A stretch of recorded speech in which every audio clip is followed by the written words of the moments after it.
Assalamualaikum warahmatullahi wabarakatuh. Shalom Om Swastiastu, Namo Buddhaya, Salam Kebajikan Rahayu. Saya Fadilatun Nabila dengan NIM 3601422045. Pada presentasi kali ini, kita akan belajar mengenai pentingnya pembelajaran aktif. Yang pertama ada pengertian dari pembelajaran aktif. Pembelajaran aktif adalah pendekatan di mana siswa aktif terlibat dalam proses belajar melalui partisipasi aktif, refleksi, dan interaksi langsung dengan materi pelajaran. Hal ini mendorong siswa untuk berpikir secara kritis, kolaboratif, dan mengaplikasikan pengetahuan mereka dalam situasi yang nyata. Metode pembelajaran seperti ini, seperti diskusi, proyek, eksperimen, dan permainan peran sering digunakan dalam pembelajaran aktif tersebut. Selanjutnya yaitu pentingnya pembelajaran aktif bagi pendidikan. Pembelajaran aktif sangat penting karena melibatkan siswa secara langsung dalam proses belajar mereka. Beberapa alasan mengapa pembelajaran aktif ini sangat penting digunakan dalam dunia pendidikan. Salah satunya yaitu adanya keterlibatan aktif yang mendorong siswa untuk terlibat secara langsung dalam pembelajaran mereka, sehingga membantu memperkuat pemahaman dan retensi materi. Yang kedua, ada pengembangan keterampilan yang memungkinkan pengembangan keterampilan kritis seperti pemecahan masalah, pemikiran kreatif, serta komunikasi efektif. Yang ketiga, adanya peningkatan motivasi. Peningkatan motivasi membuat pembelajaran lebih menarik dan relevan bagi siswa karena mereka berpartisipasi aktif dalam kegiatan pembelajaran tersebut. Yang keempat, ada pengalaman praktis yang dapat memberikan pengalaman langsung dalam menerapkan pengetahuan dan situasi nyata, sehingga dapat mempersiapkan siswa untuk situasi kehidupan nyata di luar kelas. Yang kelima, ada kolaborasi. Kolaborasi dapat mendorong kerjasama antar siswa, membangun keterampilan sosial dan kemampuan untuk bekerja dalam tim. Pembelajaran aktif dapat membantu menciptakan lingkungan di mana siswa dapat mengambil peran aktif dalam proses belajar mereka sendiri, sehingga mereka siap untuk menjadi pelajar seumur hidup.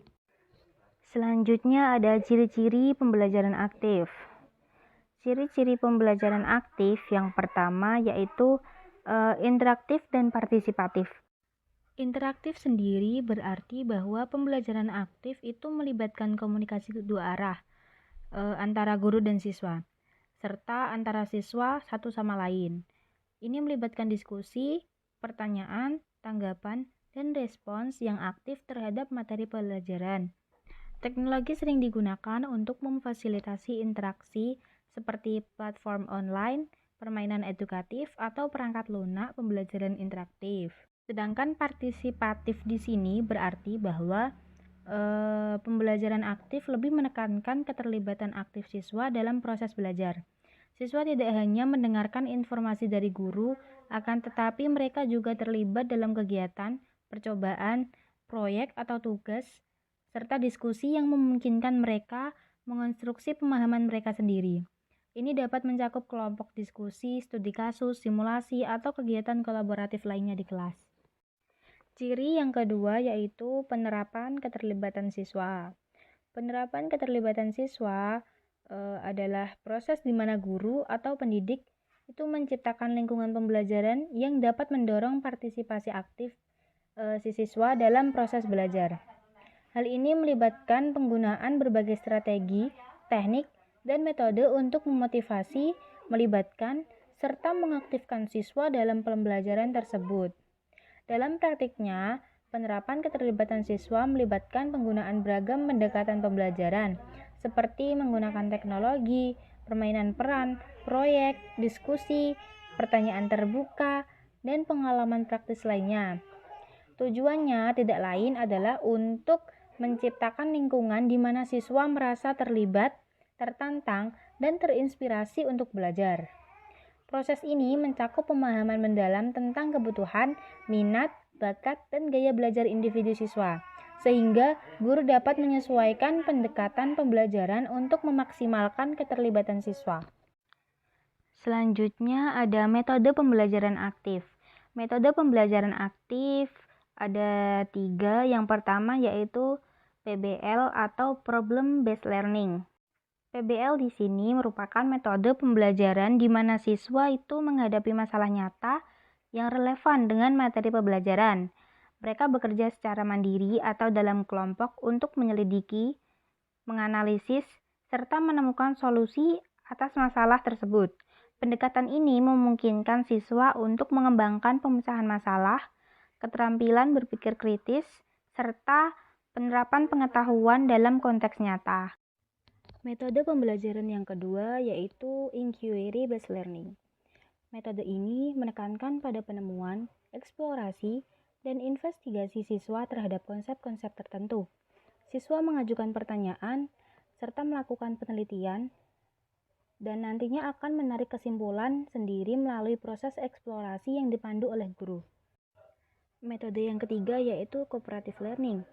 Metode ini di mana siswa bekerja sama dalam kelompok untuk mencapai tujuan bersama.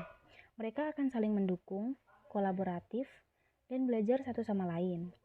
Cooperative Learning membantu membangun keterampilan sosial, keterampilan kerja sama tim, serta menghargai berbagai pandangan dalam mencapai hasil pembelajaran. Ketiga pendekatan ini mendorong keterlibatan aktif siswa, mempromosikan pemikiran kritis, dan memberikan pengalaman pembelajaran yang berpusat pada siswa. Selanjutnya ada itu manfaat pembelajaran aktif. Yang pertama itu meningkatkan pemahaman konsep bagi si siswa. Yang kedua, pengembangan keterampilan berpikir kritis pada peserta didik serta meningkatkan daya ingat si siswa. Selanjutnya, strategi untuk mengimplementasikan keberhasilan pembelajaran aktif ada 3, yaitu yang pertama dapat dilakukan dengan diskusi kelompok, yang kedua bisa melakukan studi kasus, dan yang terakhir dengan simulasi atau pelatihan-pelatihan lainnya. Selanjutnya ada tantangan dalam pembelajaran aktif. Tantangan dalam pembelajaran aktif itu ada 2. Yang pertama, pembelajaran aktif memerlukan persiapan yang lebih matang daripada pembelajaran yang biasanya. Yang kedua, harus menyediakan sumber daya yang cukup agar pembelajaran aktif dapat tercapai dan terlaksanakan dengan baik. Selanjutnya ada 2 tips untuk mengimplementasikan keberhasilan pembelajaran aktif. Yang pertama, guru dapat memberikan kebebasan kepada siswa. Yang kedua, guru juga bisa memberikan umpan balik baik positif maupun negatif secara berkala kepada siswanya. Umpan tersebut dapat dilakukan dengan cara menasehati, mengevaluasi, dan lain sebagainya. Kesimpulannya, pembelajaran aktif memainkan peran yang sangat penting dalam mempersiapkan siswa untuk menjadi pembelajar seumur hidup dengan mengembangkan keterampilan dan pengetahuan yang relevan serta memungkinkan mereka untuk terlibat secara aktif dalam proses pembelajarannya. Sekian presentasi dari saya, kurang lebihnya mohon maaf. Wassalamualaikum warahmatullahi wabarakatuh.